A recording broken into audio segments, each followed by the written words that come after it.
what's up? It's your girl Kim Ray, and you're watching Kim Ray Music TV, and this is another Insecure review, episode number 7 of season 4. And it looks like it was a Molly episode. Last week was like an Issa episode up until we got up to Molly in the last scene. And so we started it off this week. If you guys don't watch Insecurity or listen to Insecurity with Crystal and Hey Friend Hey, they had predicted that, Hey Friend Hey or Fran predicted that Molly saw Issa. Now the rest of us was like, no, I don't think, maybe they just happened to miss each other. But no, so we see from Molly's perspective starting off this week that she did see Issa, and she tried to prepare herself mentally for when she came in. She's like, okay, here we go. So I guess I'm feeling like, I was upset with Issa because she didn't go in there to talk to her. I didn't realize until, I watched a whole bunch of other reviews over this past week that this is where we first seen the two of them together in this Ethiopian restaurant in season 1. So that was cool. But y'all know I was upset because I was like, she needs to talk to her. I don't know if that was the place. I don't know if that was the time, but letting all of this time go on without a conversation isn't the best thing. So when Molly's demeanor is giving me she don't think she's wrong. So when she goes back to the house or back to her apartment where Andrew's waiting for food, hold on, I'm reading my notes. She expresses that she don't feel like Issa was wrong, and I'm just like, is she for real? Like, she seriously does not think that Issa was right at all. She feels like it was Issa's fault. And I'm like, you blew up the spot at your friend's event, but you think it's all her fault? All of it is her fault? I mean, that just kind of started off the episode. We know it's going to be a Molly episode. We know that we're not going to see much of Issa. So to me, if anything goes wrong, you're not going to be able to blame Issa. You're not going to be able to blame your job. You're not going to be able to blame Andrew because he's just, going with the flow. So you're going to have to see your part in it. Okay, so we're going to get into that. But I just thought it was interesting that she really just, I think Black Twitter and all the Insecure enthusiasts can, unanimously agree that Molly was wrong for doing that at that girl's event. Okay, so they're headed to Mexico. Molly had to do some stuff at her job, got mad with the assistant. I didn't really like the tone, but I guess I feel why she had to get her together. We see Tootie on the plane, and one thing we like about Insecure is that Issa brings back, and Prentice Penny, they bring back all of these actresses from those 90s and early 2000s shows, right? We see Tootie from Facts of Life and Racine from Living Single. She's brought back, she was in Baby Mama, and she was Eddie Griffin's girl on there. They brought her back. They brought Wendy Raquel back. They've had Regina Hall. They've had Regina King, just within the producing or the directing thing. And then they've had Kerry Washington directing. So it's just cool to see that. It's like a cycle of the Black girl magic, right? But anyway, Tootie's on the plane. We seeing them. They going on to Mexico. Okay, so one thing that I want to bring up is that I did like this open communication about their sexual relations. Okay, I think that when you're in a relationship, this is something important that you have to discuss, and not just immediately laying down and doing the do. What do you like? What do you enjoy? How do you like this? How do you like that? Protection, how do you feel about that? Your past relations, all of that needs to be said so that everybody can be on the same page, so that we can do this in a mature way. So if you don't do this was a perfect way to show you how to maneuver it. Try the new things, ask them about, and this might have been because this is an interracial couple, and maybe, Andrew's just more open about talking about all that stuff, because I didn't see Molly talk about that stuff with other people, but she also wasn't in a relationship, so I don't know. And it was still weird, her saying my boyfriend Andrew. That's still very weird to me. I don't know. Okay, so they're in Mexico. They're meeting up with Andrew's sister-in-law and brother, Lydia and Victor. Victor is very like, got a schedule for vacation. They trying to do their own thing. They meeting up when they can, right? But the whole thing with this episode is we're watching to see, is Molly gonna be able to go on this vacation, which is what I thought was gonna happen. I thought she was gonna go on this vacation, have a great time with Andrew, and realize like, okay, well, I don't need Issa because she's the part that made me so miserable, so upset. But no, what she realizes is she has some internal things that she needs to get through, and it don't matter who is there or what situation she's in, it's you. You are the common denominator here. All right, so let me just see. I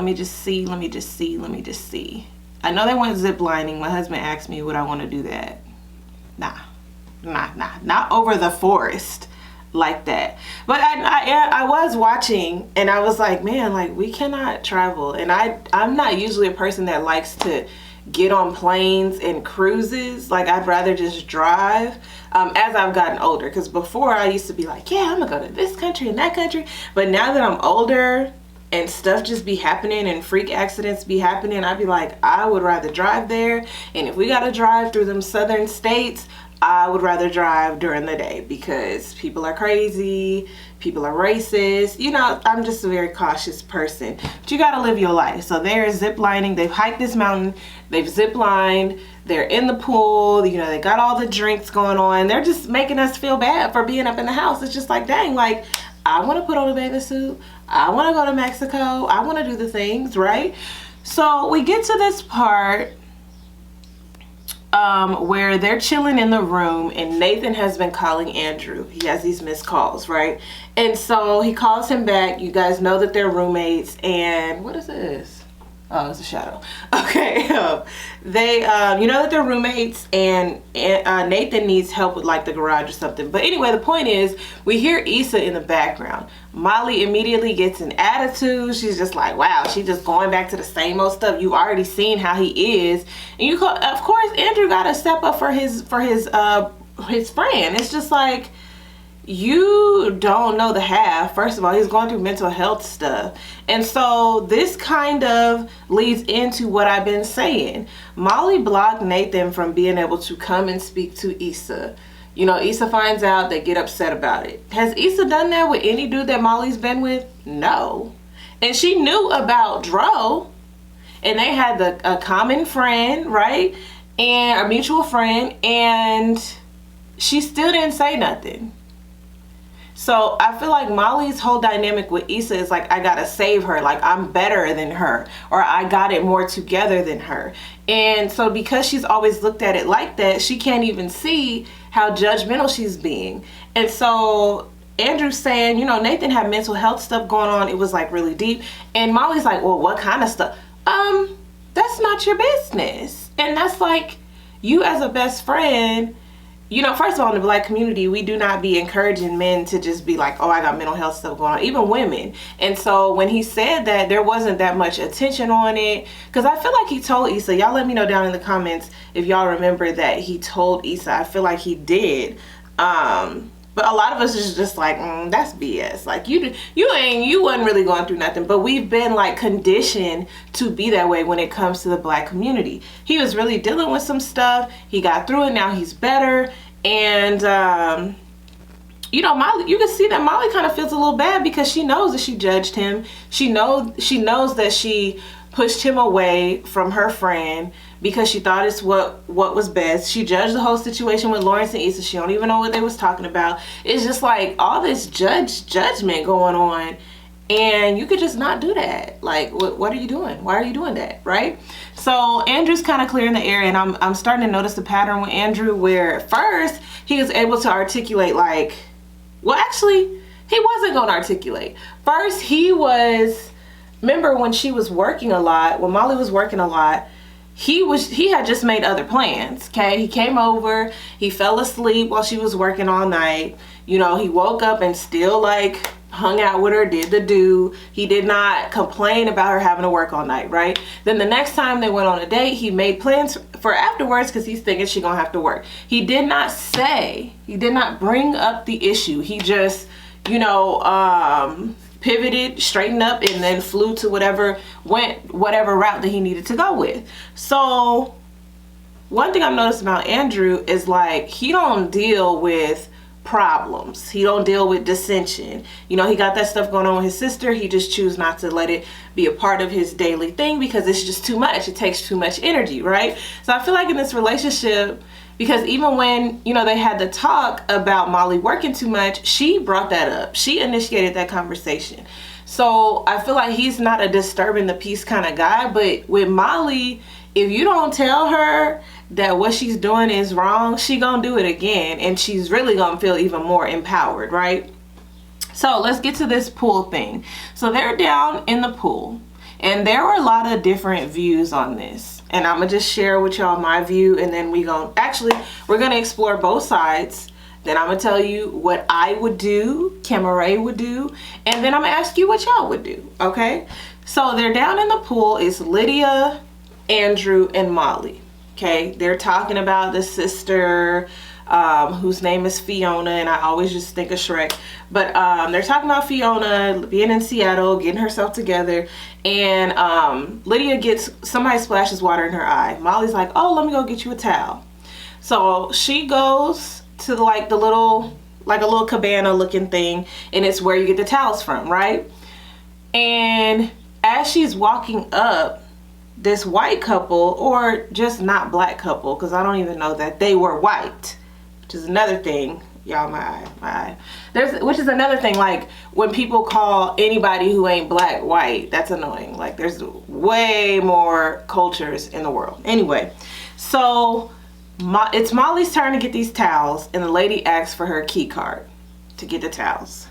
Molly immediately is like, well, I didn't see them white people give you no key card. I don't have it on me. Clearly have on a bathing suit. Like, I don't have it on me. I didn't see them white people give it. So I'm like, the very first thought of mine is, why is it immediately race? Immediately, okay? As a black woman, I understand that in most cases, it is because I'm a black woman. But because of the way that I handle myself, I don't even remember what order I said I'm going. Actually, let me just say what happened, okay? Victor sees what's going on with this back and forth with Molly. He shows his key card. He gets the towel. They go back to the pool. Molly is clearly bothered. Andrew asks what's wrong. It starts this whole racial conversation, okay? First, you can see that Lydia is on Molly's side. Like, yes, people of color always have to go through this racism, and it just shouldn't be like that, and blah, blah, blah, right? And then Victor's like this devil's advocate. We're like, maybe she was just doing her job. Like, how do you know that it was a racism thing? Then Molly takes it a step further, and she gets into this whole like people of color thing, and how your experience is not like mine, and you only dwell on that. You only use that when it's convenient for you. And all I kept hearing was, you people, you people, you people. And Lydia was like first on her side, and then she was like, oh no, like this is like you taking it a little too far. And you know, Andrew's kind of looking at her too. So when this all wraps up, like, you know, she sleeps in, they sleep, or they don't sleep through the night. They don't really talk through the night. He lets her sleep in, and the next day he kind of just lets her know, like, yeah, my brother was being a donkey, right? Or even, let me back up a little bit. She walks off, she says F you to the brother, like, and goes off, right? But the next morning, Andrew's not saying, like, having this conversation with Molly, like, we are in an interracial relationship, so we're gonna have to have these conversations, and I need to know your stance, you need to know my stance, and we need to know how to move forward as a team. He ain't do none of that. He was just like, my brother's a donkey, we gonna let them do their thing today, we gonna go off and do our own thing, and you wasn't wrong, like, I can understand, and that's it. No, she was wrong, and I'm gonna tell you why. If this was Kema going up to get a towel, and the lady asked me, where's my key card at? And, you know, it was just all this rigmarole, all this back and forth. I'm gonna stick to the facts. The fact of the matter is, there is white privilege. There is a kind of angst against women of color, black women who are brown skin versus mixed versus dark skin. Like, It's a whole thing, right? But if you're going to do all of this extra, I'm gonna go get my key card. I'm gonna show it to you. I'm gonna get the towel. I'm gonna take it back. I'm on vacation. I have experienced racism a whole lot of times. And in most cases, it's about how you handle yourself. You know how they say, like, is this the hill that you want to die on? Like, for me, while she was wrong, while the current climate is just horrible, while like this racism thing is getting out of hand, like in a lot of cases, that could cost you your life because you want to go off on someone because of how they treating you, which you know is wrong.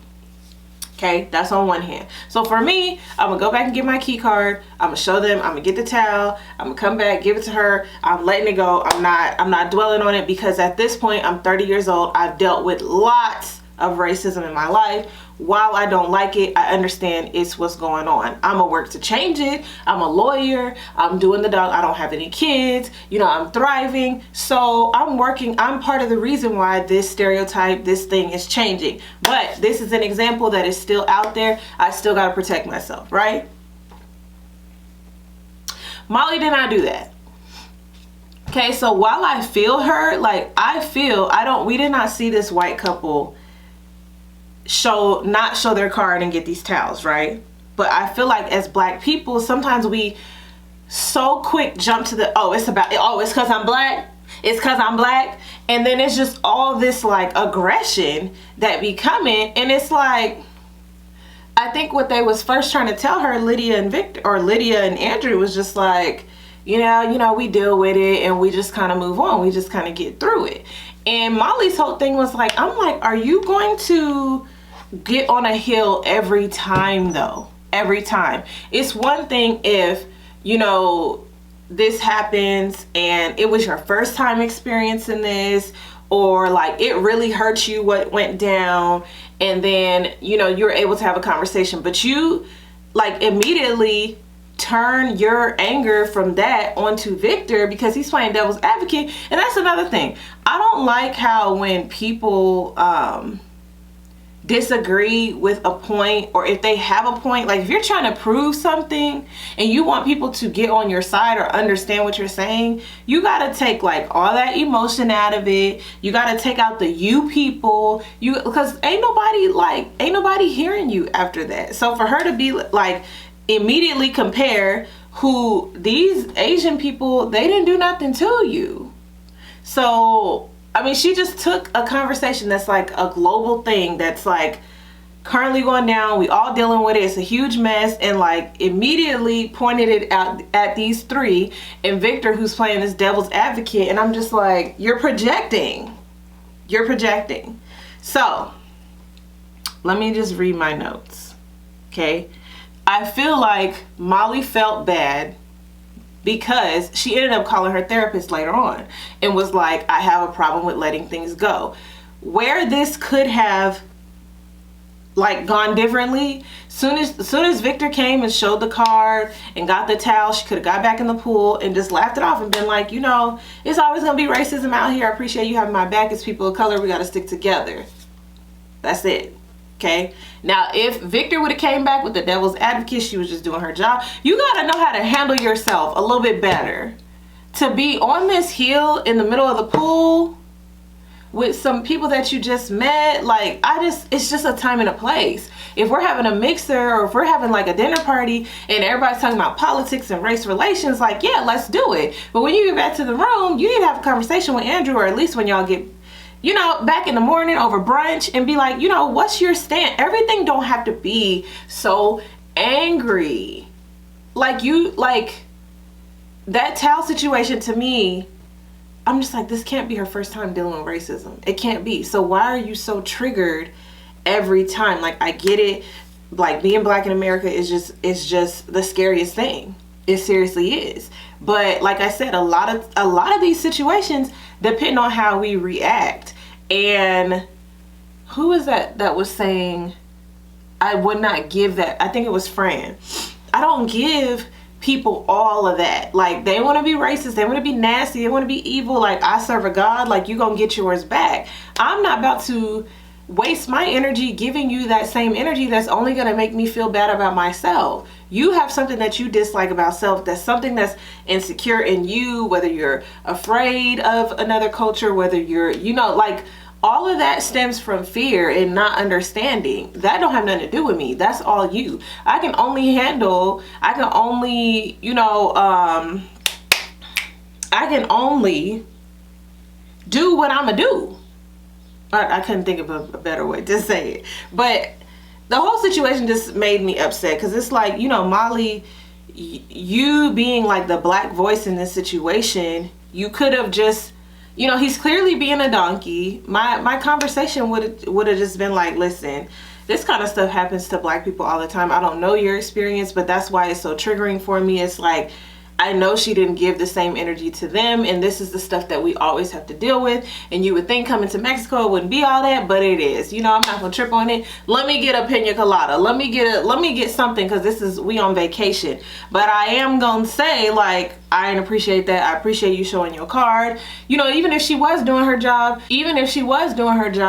there's a way. And what do y'all think? Down in the comments. What do y'all think about this situation? I'm gonna give you some different options. The question is, did Molly take it too far with the towel incident? Okay. Yes, she took it too far. And, you know, as black people, yes, she took it too far, because when she called the therapist, there was a thing about letting it go, and, you know, she's finally starting to see self. So yes, she took it too far. You know, as black people, we deal with racism, and you have to know how to handle things like this, and, you know, telling the brother F you, and like saying you people, like all of that was too far. Yes, leave it down below. Or no, as black people, we need to get on die on every hill about every racial situation to set the record straight in every chance that we can get. We need to advocate for our race. We need to advocate for equality, and we need to advocate for, you know, the descent or the decrease of white privilege.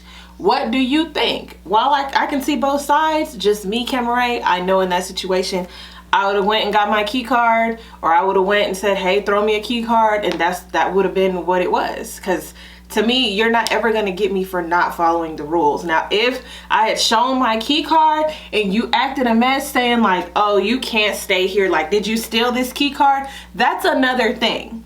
But she literally said the same line that she's probably supposed to say to everyone, and that we don't know if she said to the white couple. All right. Okay. So we moving on. Just a couple themes, or a couple things that I noticed in this episode.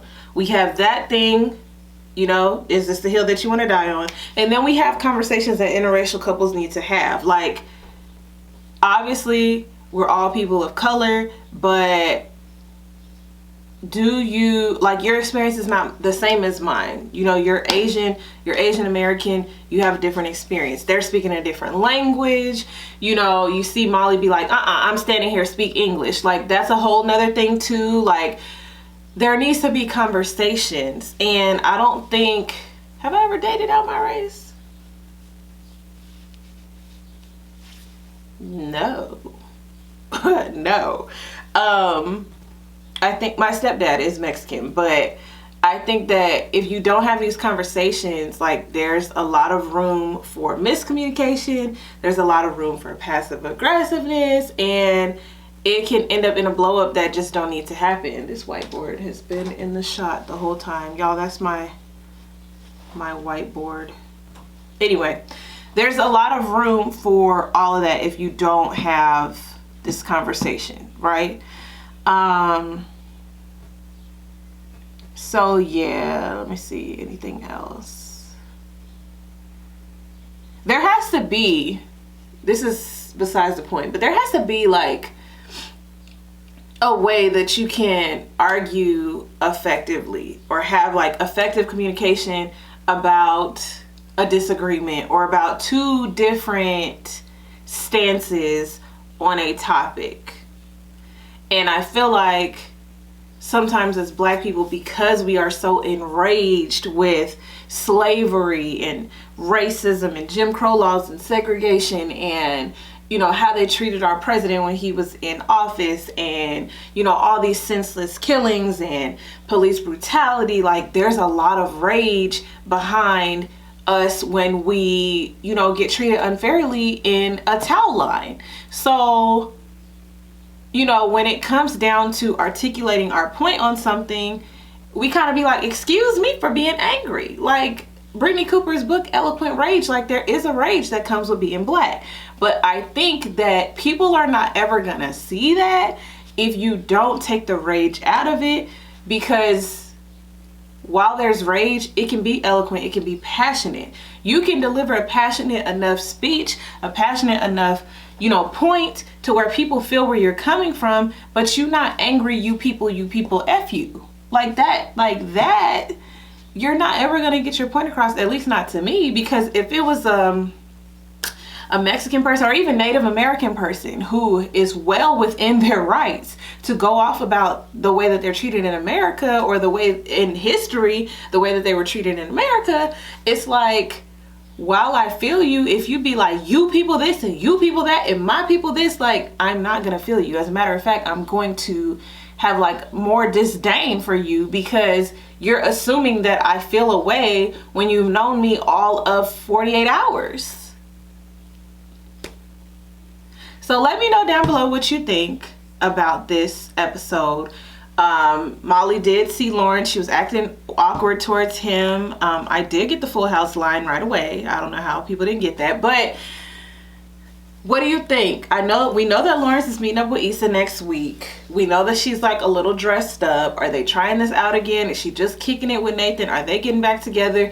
Is Lawrence accepting a job in San Francisco? Like, what is really going down with only 3 more episodes left?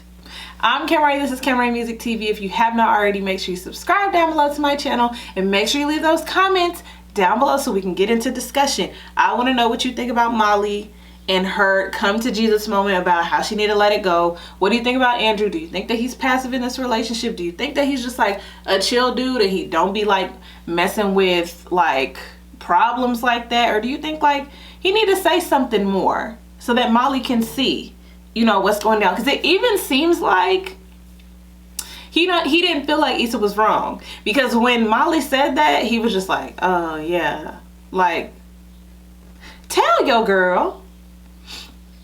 Anyway, like the video, subscribe, follow, and I'll see you guys next time. Bye.